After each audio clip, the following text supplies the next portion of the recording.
That's not even what that's for. Hey! That's for the dryer! She doesn't even care.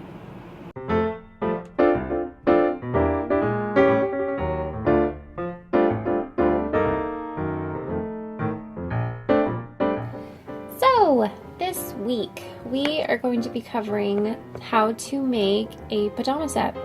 So for my pajama top, I'm going to be reusing my pullover knit pattern.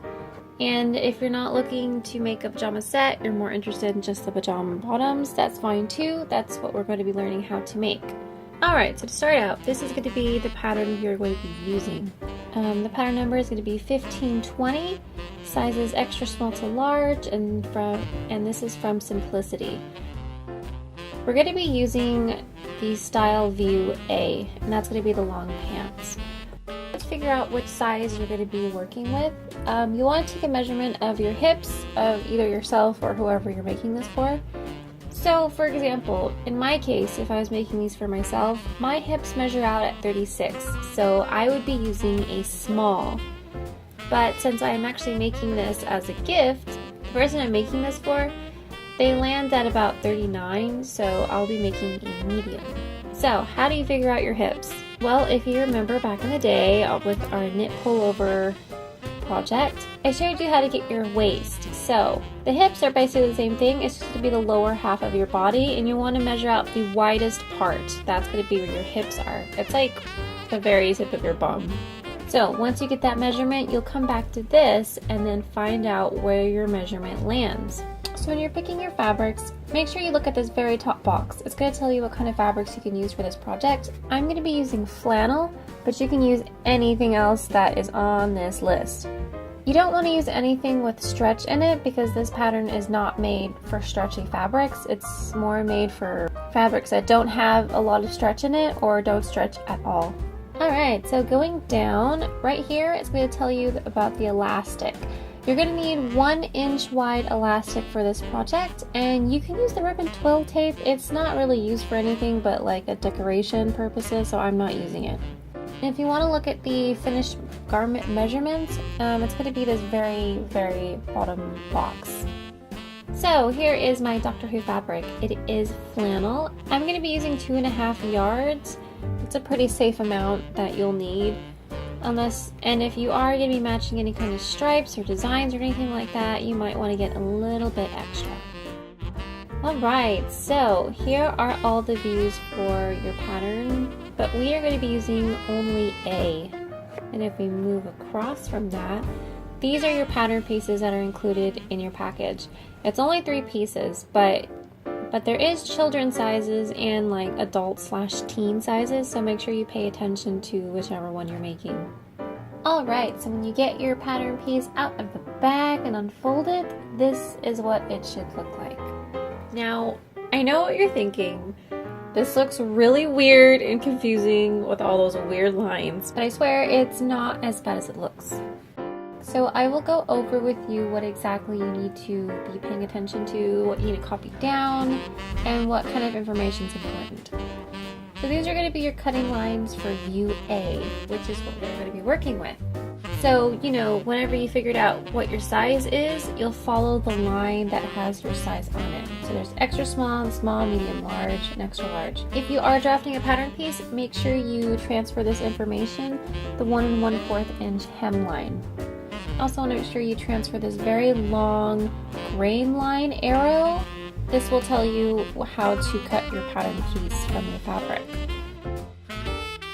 Alright, so moving up, you're going to be transferring this double line right here. I'm only transferring 1 line.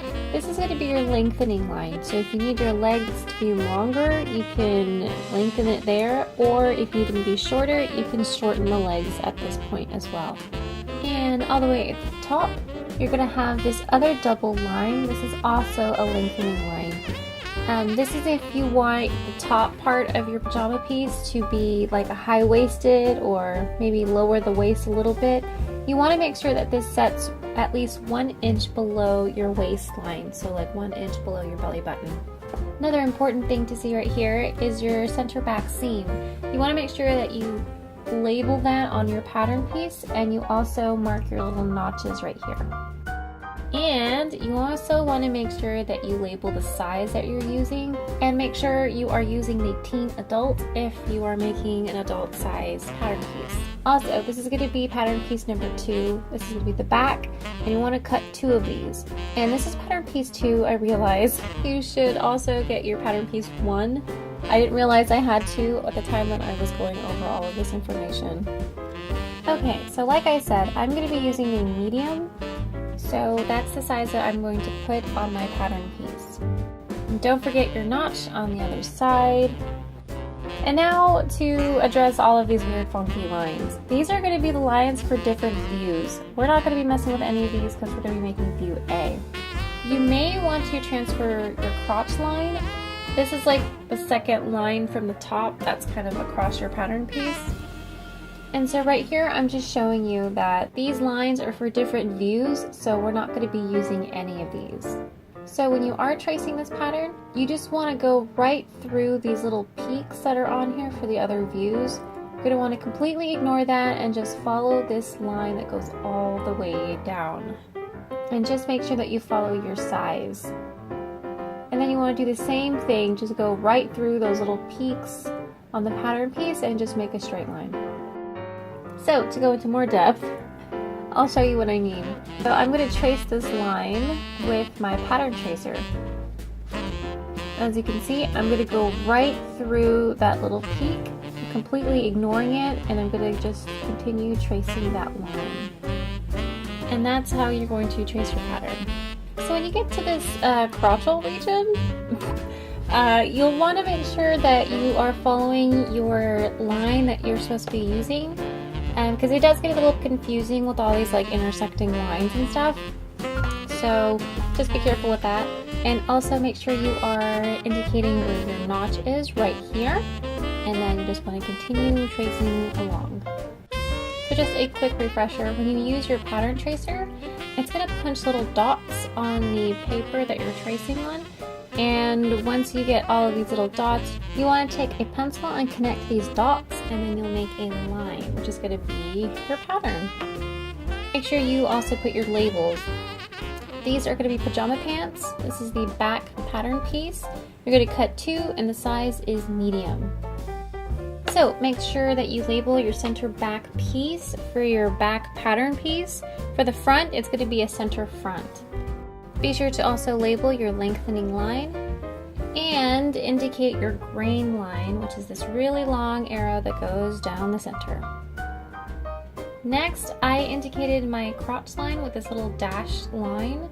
This is an optional label. You don't have to if you don't want to. Don't forget your notch, that it's going to be right here. And then your second lengthening line. And don't forget to also indicate your hem line at the end, which is going to be 1/4 of an inch. And that's pretty much how your pattern piece is going to look for both the front and the back. So I'm not going to really go through the front because it's really basically the same. Taking your pattern notcher, you are going to go ahead and notch just like so. If you don't have one of these, you can also just use some scissors, or you can also just continue using the triangles that are on your pattern piece. So looking at our pattern piece 3, this is going to be your elastic guide. As you can see, it has extra large, it's just kind of folded over the end of my table. So to trace this, I would take my pattern tracer, mark it on the medium size, and then trace it all the way down to the other medium size.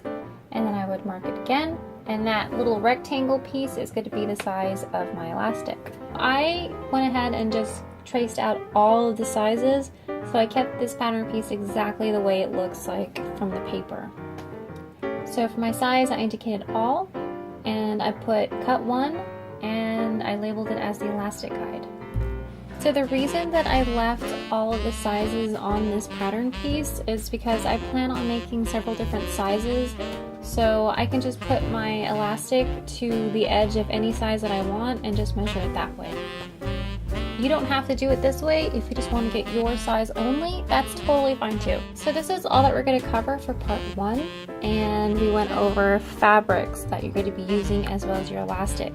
So I will be uploading the second part, which is sewing everything and putting it together. And that should be up hopefully pretty soon.